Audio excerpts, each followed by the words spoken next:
Hi friends, welcome to she Tally tutorial YouTube channel.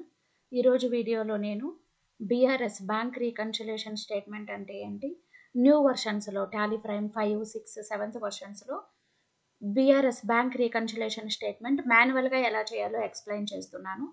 మనకి Tally ERP 9, Tally Prime old వర్షన్స్కి new వర్షన్లో BRS చేయడానికి కొంచెం difference ఉంది. ఆ డిఫరెన్సెస్ ఎక్స్ప్లెయిన్ చేస్తున్నాను. సో మనము న్యూ వర్షన్స్లో బీఆర్ఎస్ అనేది మాన్యువల్గా ఎలా చేయాలో ఎక్స్ప్లెయిన్ చేస్తున్నాను. సో ఇట్స్ ఇంపార్టెంట్ అనమాట. ఎవరీ బిజినెస్ వాళ్ళు ఈ బీఆర్ఎస్ అనేది ఖచ్చితంగా వేస్తారు. సో దీని గురించి డిస్కస్ చేద్దాం. ఛానల్ ఇంకా ఎవరైనా సబ్స్క్రైబ్ చేయకపోతే ఛానల్ని సబ్స్క్రైబ్ చేయండి, లైక్ చేయండి, షేర్ చేయండి. Next first what is BRS తెలుసుకుందాము. సో బీఆర్ఎస్ అంటే ఏంటి, మనం ఎందుకు ప్రిపేర్ చేస్తామో first we will discuss. A bank reconciliation statement is a financial statement that compares and matches a company's internal cash records from its accounting books with the bank statement provided by the bank. So మన book of అకౌంట్స్లో ఉన్నటువంటి bank balance తోటి bank వాళ్ళు provide చేసిన bank స్టేట్మెంట్లో ఉండేటువంటి balance రెండు ఒకటిగా ఉండాలి. మన బ్యాంక్ స్టేట్మెంట్లో ఉన్నటువంటి బ్యాలెన్స్ మన బుక్ ఆఫ్ అకౌంట్స్లో ఉన్న బ్యాంక్ బ్యాలెన్స్ రెండు ఒకటిగా ఉండాలి. అలా లేకపోతే వాట్ ఈస్ ద కాజ్, ఎందుకు మనకి టాలీ అవ్వట్లేదు బీఆర్ఎస్ అనేది చెక్ చేసి, సో రీజన్స్ వెరిఫై చేసి మిస్టేక్స్ని కరెక్షన్ చేసుకుంటే అప్పుడు బీఆర్ఎస్ టాలీ అవుతుంది. Next, it's purpose is to identify and explain any differences between the two records. So మన బుక్ ఆఫ్ అకౌంట్స్లో ఉన్నటువంటి బ్యాంక్ ఎంట్రీస్కి స్టేట్మెంట్లో ఉన్నటువంటి మన బ్యాంక్ ఎంట్రీస్ రెండు టాలీ అవ్వాలి. అలా టాలీ అవ్వలేదు అంటే డిఫరెన్సెస్ ఏమున్నాయో చెక్ చేసుకుంటాం రెండు రికార్డ్స్ మధ్యలో. Ensuring accuracy in the companies financial report. So మనం ఇలా బీఆర్ఎస్ బ్యాంక్ స్టేట్మెంట్ విత్ మన బుక్ ఆఫ్ అకౌంట్స్లో ఉన్నటువంటి బ్యాంక్ బ్యాలెన్స్ చెక్ చేసుకొని డిఫరెన్సెస్ ఉంటే వాటిని కరెక్షన్ చేసుకొని బ్యాలెన్స్ కరెక్ట్ చేసుకొని రెండు బ్యాలెన్సెస్ ఒకేలాగా ఉండే చూసుకోవాలి. ఇట్ ఈస్ వెరీ ఇంపార్టెంట్ అనమాట. మన ఫినాన్షియల్ రిపోర్ట్స్ ప్రిపేర్ చేయడానికి ఇది మనకి యూజ్ఫుల్గా ఉంటుంది. ఎప్పుడు కూడా మీరు ఏ కంపెనీలో వర్క్ చేసినా కూడా మీ బ్యాంక్లో ఎంత బ్యాలెన్స్ ఉందో, మీ బ్యాంక్ అకౌంట్లో ఎంత బ్యాలెన్స్ ఉందో మీ బుక్ ఆఫ్ అకౌంట్స్లో ఉన్నటువంటి బ్యాంక్ అకౌంట్లో కూడా సేమ్ బ్యాలెన్స్ మెయింటైన్ చేయాలి. సో మనకి బ్యాంక్ స్టేట్మెంట్ మనం ఏం చేస్తాము, డైలీ ట్రాన్సాక్షన్స్ ఎంట్రీ చేసుకుంటాం టాలీలో. మనం చెక్స్ డిపాజిట్ చేసిన, క్యాష్ విత్డ్రా చేసిన, చెక్స్ వేరే వాళ్ళకి ఇచ్చిన, చెక్స్ రిసీవ్ చేసుకున్న, త్రూ బ్యాంక్ ఎటువంటి ట్రాన్సాక్షన్స్ చేసినా కూడా అన్నీ మనము ఎంట్రీస్ అనేవి టాలీలో పోస్ట్ చేసుకుంటాం వెంటనే. తర్వాత టాలీలో పోస్ట్ చేసుకున్న తర్వాత ఒక పీరియాడికల్ వైజ్ మంత్లీ కావచ్చు, క్వార్టర్లీ కావచ్చు, లేకపోతే వీక్లీ 10 days వన్స్ బీఆర్ఎస్ అనేది మనం ప్రిపేర్ చేసుకుంటాం. సో మన బ్యాంక్ స్టేట్మెంట్ తెచ్చుకున్న తర్వాత టాలీలో మనం వేసుకున్న ఎంట్రీస్ పక్కన పెట్టుకొని బ్యాంక్ స్టేట్మెంట్ విత్ మన బుక్ ఆఫ్ అకౌంట్స్లో ఉండే ఎంట్రీస్ రెండు చెక్ చేసుకొని అమౌంట్, డేట్స్ అన్నీ కరెక్ట్గా ఉన్నాయా లేదా చూసుకొని, సో మనం మిస్టేక్స్ని కరెక్షన్ చేసుకొని డిఫరెన్సెస్ ఎక్కడ ఉందో ఫైండ్ చేసుకొని బ్యాలెన్సెస్ని టాలీ చేయడాన్ని బీఆర్ఎస్ అంటాము. సో ఈ బీఆర్ఎస్ మనం టాలీలో ఎలా చేస్తాము, ఇప్పుడు ఫర్ ఎగ్జాంపుల్ ఇక్కడ నేను మీకు నెంబర్ ఆఫ్ ఎగ్జాంపుల్స్ ప్రొవైడ్ చేశాను బీఆర్ఎస్ కోసము. మన ఎంట్రీస్ ఎలా ఉంటాయి, so Kamal enterprises started a business with 8 lakh అన్నాడు. తర్వాత ఏం చేసాం, మనము హెచ్డిఎఫ్సి బ్యాంక్లో అకౌంట్ ఓపెన్ చేసాం, క్యాష్ విత్డ్రా చేసాం, త్రూ చెక్ ద్వారా శాలరీస్ పే చేసాం, వేజెస్ పే చేసాం, టెలిఫోన్ ఎక్స్పెన్సెస్ పే చేసాం, విత్డ్రా చేసుకున్నాం బ్యాంక్ నుంచి అమౌంట్, కమిషన్ రిసీవ్ చేసుకున్నాం, రెంట్ రిసీవ్ చేసుకున్నాం. ఇలా through bank so many transactions చేసాము. మనం చూడండి చాలా ట్రాన్సాక్షన్స్ చేసాము. ఇప్పుడు మనము ఈ ఎంట్రీస్ అన్నీ టాలీలో వేసేసుకుంటాం ఆల్రెడీ. మనం చెక్స్ డిపాజిట్ చేసిన, శాలరీస్ పే చేసిన, త్రూ బ్యాంక్ ద్వారా ఏ ట్రాన్సాక్షన్ చేసినా కూడా వెంటనే మనం ఏం చేస్తాము, ఈ ఎంట్రీస్ అన్నీ టాలీలో పోస్ట్ చేసేసుకుంటాం. మనం క్యాష్ డిపాజిట్ చేసిన వెంటనే ఎంట్రీ టాలీలో వేసుకుంటాం, క్యాష్ విత్డ్రా చేసిన వెంటనే ఎంట్రీ వేస్తాము, శాలరీస్ త్రూ చెక్ ద్వారా పే చేసామంటే ఎంట్రీ వేస్తాము. ఇక్కడ మనకి ఎగ్జాంపుల్స్ ఉన్నాయి, మనం చెక్ ద్వారా ఎటువంటి ట్రాన్సాక్షన్స్ చేసాము అని. Paid rent by cheque, interest received by cheque, amount paid to cool dream by cheque, discount received. So ఇలా మనం చెక్స్ వేరే వాళ్ళకి ఇచ్చిన, రిసీవ్ చేసుకున్న, ఇవన్నీ కూడా మనం టాలీలో ఎంట్రీస్ డేట్ వైజ్ పోస్ట్ చేసుకుంటాము. సో మీకు ఈ ఎగ్జాంపుల్ కావాలి అంటే, సో నేను ఈ ఎగ్జాంపుల్ లింక్ అనేది మీకు ఈ వీడియో డిస్క్రిప్షన్లో పెడతాను. మీరు బీఆర్ఎస్ ఎగ్జాంపుల్స్ చూసి ప్రాక్టీస్ చేసుకోవచ్చు. నెక్స్ట్ టాలీలో ఇప్పుడు బీఆర్ఎస్ ఎలా చేయాలో చూద్దాం. చూడండి, నేను ఆల్రెడీ కంపెనీ క్రియేట్ చేసుకున్నాను, కమల్ ఎంటర్ప్రైజెస్ అనేది. నేను ఎంట్రీస్ కూడా పోస్ట్ చేసేసాను, డైలీ ఎంట్రీస్ కూడా పోస్ట్ చేసేసాను. అంటే ఈ ఎగ్జాంపుల్లో ఉండే ఎంట్రీస్ అన్నీ పోస్ట్ చేసుకున్నాను. రిసిప్ట్స్, పేమెంట్స్, కాంట్రా వోచర్ అన్నీ కూడా పోస్ట్ చేసుకున్నాను. ఇప్పుడు బీఆర్ఎస్ ఎలా చేయాలి? బీఆర్ఎస్ చేయాలి అంటే మీరు బ్యాంక్ స్టేట్మెంట్ తెచ్చుకోవాలి. మీరు ఏ పీరియడ్కి బీఆర్ఎస్ చేస్తున్నారో ఆ పీరియడ్ యొక్క బ్యాంక్ స్టేట్మెంట్ తెచ్చుకోవాలి. మనం ఇప్పుడు ఏప్రిల్ అండ్ మే మంత్ యొక్క బీఆర్ఎస్ చేస్తున్నాము. ఆ 2 months యొక్క బ్యాంక్ స్టేట్మెంట్ మీరు ఫస్ట్ తెచ్చుకున్న తర్వాత బీఆర్ఎస్ చేస్తాం. ఇప్పుడు మనం కంపెనీ క్రియేట్ చేసేసుకున్నాము, డైలీ ట్రాన్సాక్షన్స్ పోస్ట్ చేసుకున్నాం. బీఆర్ఎస్ ఎలా చేయాలి? సో మనం ఫస్ట్ బీఆర్ఎస్ చేయాలి అంటే ఫస్ట్ ఎంట్రీస్ చూద్దాం ఒకసారి. చూడండి, ఇక్కడ నేను డే బుక్కి వెళ్తున్నాను. డే బుక్లో ఓన్లీ మనము మే మంత్ ఎంట్రీస్ వస్తున్నాయి. So periodical day book open చేస్తాను. 1st April నుంచి 31st March వరకు చూడండి. 1st April మంత్ అండ్ మే మంత్లో నేను త్రూ బ్యాంక్ ద్వారా ఏమేమి ట్రాన్సాక్షన్ చేశానో ఎంట్రీస్ వేసుకున్నాను మా date wise. So cash deposit, receive చేసుకోవడము, సో ఇలా చూడండి అన్ని ఎంట్రీస్ వేసేసాను నేను. ఇప్పుడు బీఆర్ఎస్ ఎలా చేయాలి మనము? సో బ్యాంక్ స్టేట్మెంట్ మీరు తెచ్చుకున్న తర్వాత బీఆర్ఎస్ చేయాలంటే ఫస్ట్ డిస్ప్లే మోడ్ రిపోర్ట్స్కి వెళ్ళండి. డిస్ప్లే మోడ్ రిపోర్ట్స్లో అకౌంటింగ్ బుక్స్కి వెళ్ళండి. ఇక్కడ క్యాష్ అండ్ బ్యాంక్ బుక్స్ తీసుకోండి. ఇక్కడ చూడండి బ్యాంక్ అకౌంట్స్లో మన బ్యాంక్ అకౌంట్ నేమ్ ఏంటి? HDFC bank. సో ఈ బ్యాంకులో నాకు ఎంత ఉంది బ్యాలెన్సు? 3,34,600 ఉంది. మీరు తెచ్చుకున్న బ్యాంక్ స్టేట్మెంట్లో కూడా, బ్యాంక్ నుంచి తెచ్చుకున్న స్టేట్మెంట్లో కూడా సేమ్ అమౌంట్ ఉండాలి.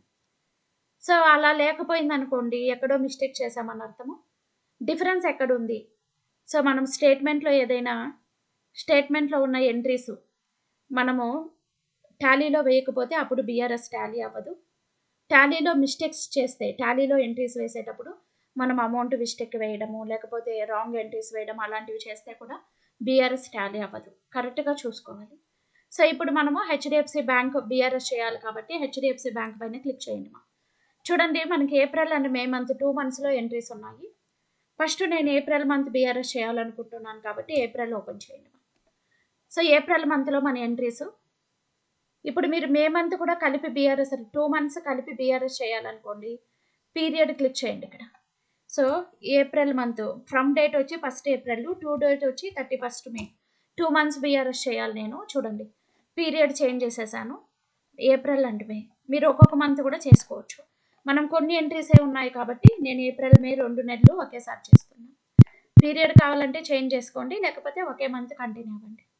సో నెక్స్ట్ ఏం చేయాలి అంటే రైట్ సైడ్ బటన్ బార్లో ఇక్కడ రీకన్సిల్ ఉంది కదా, ఈ రీకన్సిల్ బటన్ క్లిక్ చేయండి. రీకన్సిల్ బటన్ క్లిక్ చేయగానే balances as per company books, మన బుక్లో బ్యాలెన్స్ ఎంత ఉందో కనిపిస్తుంది. అన్రీకన్సిల్డ్ ట్రాన్సాక్షన్స్ ఉన్నాయి అంటే మనం ఇంకా బ్యాంక్ రీకన్సిలేషన్ చేయలేదు కాబట్టి మైనస్లో కనబడుతుంది అమౌంట్. ఇక్కడ మన విత్డ్రాయల్స్ ఎన్ని ఉన్నాయి, డిపాజిట్స్ ఎన్ని ఉన్నాయో కనిపిస్తుంది టోటల్. ఇప్పుడు మనం ఇంకా బీఆర్ఎస్ చేయలేదు కాబట్టి ఇప్పుడు రైట్ సైడ్ బటన్ బార్లో మాన్యువల్ రీకన్సిలేషన్ సెలెక్ట్ చేసుకోవాలి. మాన్యువల్ రీకన్సిలేషన్ క్లిక్ చేయాలి. ఇప్పుడు చూడండి మనం మాన్యువల్ రీకన్సిలేషన్ క్లిక్ చేయగానే ఇక్కడ బ్యాంక్ డేట్ అడుగుతుంది. ఈ ట్రాన్సాక్షన్స్ అన్నీ కూడా మనం టాలీలో ఎంట్రీ చేసినట్టు. ఓకేనా? ఫస్ట్ ఇక్కడ 4 lakh రూపీ అడుగుతుంది. 4 lakh రూపీ ఏంటి మనకి? 4 lakh రూపీ అనేది మనం బ్యాంకులో డిపాజిట్ చేసాం amount, cash deposited into bank. ఇప్పుడు ఇది మన టాలీలో మనం వేసుకున్న ఎంట్రీస్. క్యాష్ డిపాజిట్ చేసిన వెంటనే టాలీలో ఎంట్రీ చేసాం. ఇప్పుడు బ్యాంక్ స్టేట్మెంట్ మీ దగ్గర పెట్టుకొని బ్యాంక్ స్టేట్మెంట్లో ఈ అమౌంట్ ఎప్పుడు క్లియర్ బ్యాలెన్స్ యాడ్ అయ్యిందో, బ్యాంక్ స్టేట్మెంట్లో ఈ అమౌంట్ ఉందా లేదా ఈ డేట్కి చెక్ చేసుకొని, బ్యాంకులో ఈ అమౌంట్ ఏ డేట్కు క్లియర్ బ్యాలెన్స్ యాడ్ అయ్యిందో స్టేట్మెంట్లో ఉండేటువంటి డేటు ఇక్కడ వేసుకోవాలి. మనం ఇప్పుడు ఎడ్యుకేషనల్ మోడ్ యూజ్ చేస్తున్నాం కాబట్టి నేను సేమ్ డేట్ వేస్తున్నాను. మీరు స్టేట్మెంట్లో ఉన్నటువంటి డేట్ వేసుకోవాలి. సెకండ్ వన్ మళ్ళీ 2 lakh. సో 2 lakh ఏం చేసాము? విత్డ్రా చేసాము. ఏ డేట్లో విత్డ్రా చేసాము? 2nd April. స్టేట్మెంట్లో చెక్ చేసుకోండి అమౌంట్ ఉందా లేదా అని. చెక్ చేసుకొని ఇలా బ్యాంక్ డేట్ వేసుకుంటూ రావాలి. శాలరీస్ పెయిడ్, పే చేసాం శాలరీస్ 2nd April. వాళ్ళు శాలరీస్ పే చేసిన తర్వాత వాళ్ళకి ఏ డేట్లో క్లియర్ అయ్యాయి, క్లియరింగ్ డేట్ వేసుకోవాలి. ఎక్కడ ఉంటుంది? స్టేట్మెంట్లో. చూడండి, స్టేట్మెంట్లో ఈ చెక్ నెంబర్ చెక్ చేసుకోవాలి, ప్లస్ అమౌంట్ చెక్ చేసుకొని స్టేట్మెంట్లో ఉన్నటువంటి డేట్ అనేది ఇక్కడ వేసుకుంటూ రావాలి. ప్రతి ఒక్కటి వేజెస్ పెయిడ్, స్టేట్మెంట్లో ఈ ఎంట్రీ ఉందా లేదా చెక్ చేసుకోవాలి. ఈ చెక్ నెంబరు, ఈ అమౌంట్ ఉన్నాయా లేదా చెక్ చేసుకొని బ్యాంక్ డేట్ అనేది వేస్తూ రావాలి. చూడండి ఇలా బ్యాంక్ డేట్ వేస్తూ రావాలి. సో నేను ఇక్కడ సేమ్ డేట్ తీసుకుంటున్నాను. వై బికాస్ అన్నప్పుడు ఎడ్యుకేషనల్ మోడ్ యూజ్ చేస్తున్నాను కాబట్టి. చూడండి ఇలా వేసుకుంటూ వచ్చాం. నెక్స్ట్ మే మంత్ వచ్చింది. మే మంత్లో కూడా సేమ్ ఇన్ఫర్మేషన్.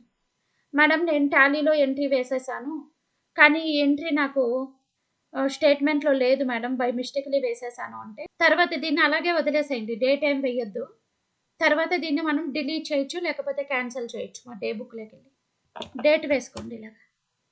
సో ప్రతి ఒక్కటి కూడా బ్యాంక్ స్టేట్మెంట్లో చెక్ చేసుకొని బ్యాంక్ స్టేట్మెంట్లో ఈ ఎంట్రీ ఉందా లేదా చూసుకున్న తర్వాత మనం ఇలా బ్యాంక్ డేట్ అనేది వేసుకోవాలి. బ్యాంక్ స్టేట్మెంట్లో ఉన్న డేటు అప్డేట్ చేసుకోవాలి.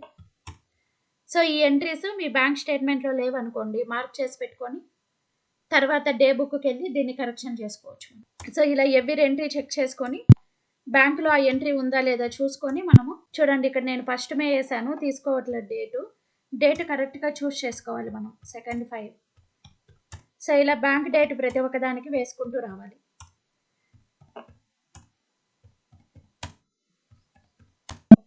చూడండి యాక్సెప్ట్ ఎస్ఆర్ నో అని అడుగుతుంది, ఎస్ ప్రెస్ చేయండి మా. చూడండి బ్యాంక్ రీకన్సిలేషన్ సక్సెస్ఫుల్గా కంప్లీట్ అయింది కాబట్టి balances as for company books 3,34,600 ఉంది. బ్యాంక్ బ్యాలెన్స్ కూడా అంతే ఉండాలి. ఇప్పుడు మన బ్యాంక్ రీకన్సిలేషన్ కంప్లీట్ అయిపోయింది.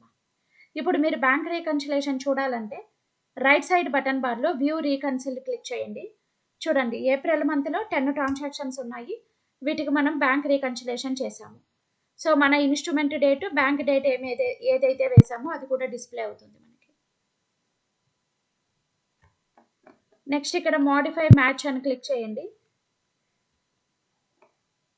సో బ్యాక్ వచ్చేసేయండి ఎస్కేప్ ఇచ్చి. సో ఎస్కేప్ ఇచ్చి బ్యాక్ వచ్చేసేయండి. వ్యూ రీకన్సిల్డ్ క్లిక్ చేయొచ్చు. మళ్ళీ ఇక్కడ మీరు మాన్యువల్ రీకన్సిలేషన్ క్లిక్ చేశారనుకోండి, చూడండి ఇప్పుడు మనకి ఏమి ఎంట్రీస్ లేవు. Balances as per company books, bank balance రెండు ఒకటిగా ఉండాలి. సో మేడం ఇప్పుడు బ్యాంక్ స్టేట్మెంట్లో మనకి కొన్ని ఎంట్రీస్ ఉంటాయి కదా, బ్యాంక్ ఛార్జెస్ కానీ లేకపోతే ఇంట్రెస్ట్ రిసీవ్ చేసుకున్నట్టువి. బ్యాంక్ స్టేట్మెంట్లో ఏంటంటే మన అకౌంట్ నుంచి బ్యాంక్ ఛార్జెస్ డిడక్ట్ చేసిన, మనకి ఇంట్రెస్ట్ యాడ్ అయిన బ్యాంక్ నుంచి అటువంటివి మనం ముందుగానే ఎంట్రీస్ వేయలేము. ఇప్పుడు బ్యాంక్ స్టేట్మెంట్లో కొన్ని అమౌంట్స్ ఉన్నాయి మేడం, వాటి ఎంట్రీస్ టాలీలో పోస్ట్ చేయలేదు అంటే పోస్ట్ చేసుకోండి. ఇప్పుడు రీకన్సిలేషన్ అయిపోయినాక బ్యాంక్ స్టేట్మెంట్కి మన బుక్ ఆఫ్ అకౌంట్స్లో ఉండే ఎంట్రీస్కి డిఫరెన్స్ ఏంటో తెలుస్తుంది మీకు. బ్యాంక్ స్టేట్మెంట్లో అమౌంట్ ఉండి మనం ఎంట్రీస్ వేయకపోతే ఓచర్స్కి వెళ్ళి ఎంట్రీస్ పోస్ట్ చేసుకోండి. సో ఇప్పుడు ఫర్ ఎగ్జాంపుల్ నేను బ్యాంక్ ఛార్జెస్ పే చేశాను, ఎంట్రీ వేయలేదు మా. So bank charges paid entry వేసుకోండి. బ్యాంక్ ఛార్జెస్ 500 పే చేస్తున్నాను. చూడండి ఇలా ఎంట్రీ వేసుకోండి. వేసుకొని సేవ్ చేసేసుకోండి. ఇంట్రెస్ట్ రిసీవ్ చేసుకున్నాను మేడం, ఆ ఎంట్రీ బ్యాంక్ స్టేట్మెంట్లో ఉంది, టాలీలో వేయలేదంటే interest received through bank, interest received. So ఎంత ఇంట్రెస్ట్ రిసీవ్ చేసుకుంటున్నారు, 3,000 రిసీవ్ చేసుకున్నారు.